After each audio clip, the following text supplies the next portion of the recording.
9 মে মুখ্যমন্ত্রী হিসেবে শপথ নিয়েছিলেন শুভেন্দু অধিকারী, আর তারপরে আজকে 17 আগস্ট 100 দিন কেটে গিয়েছে রাজ্যে নয়া বিজেপি সরকারের। আর এই 100 দিনে পশ্চিমবঙ্গের মানুষ নতুন বিজেপি সরকারের কাছ থেকে ঠিক কি পেয়েছে সেই নিয়ে বিজেপির তরফ থেকে ইতিমধ্যেই 41 পাতার একটি বই প্রকাশ করা হয়েছে। আর এই বিষয় নিয়েই আমরা কথা বলেছিলাম রাজ্য বিজেপির প্রধান মুখপাত্র দেবজিৎ সরকারের সঙ্গে। তার প্রতিক্রিয়া শোনাবো। 100 দিন ধরে সরকার যা কাজ করেছে তার একটি বড় অংশ হচ্ছে আমাদের সংকল্পপত্রের প্রতিশ্রুতি জনগণের কাছে আমরা যা রেখেছিলাম তাকে পূরণ করার।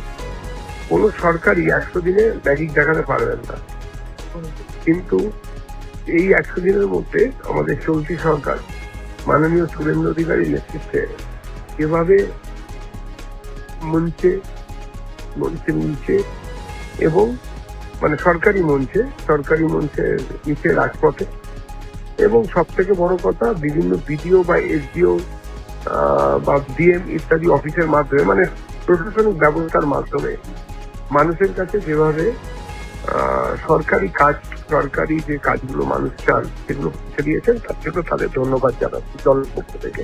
শুভেচ্ছাও জানাই, কেননা বহু ক্ষেত্রে আমাদের এই কাজ আগে তো হয়ই এবং না করেই নিজেরা নিজেদেরকে 100 ইত্যাদি সব দিত। কিন্তু এই জায়গাটাতে আমরা আমাদের অতি বড় বিরোধী আমাদের সঙ্গে একমত হবেন যে আমরা আমাদের বিধায়কদের দ্বারা পরিচালিত এই সরকার তারা আমাদের প্রতিশ্রুতি বা সংকল্পপত্র অনুযায়ী যা যা করার সেগুলো করছেন।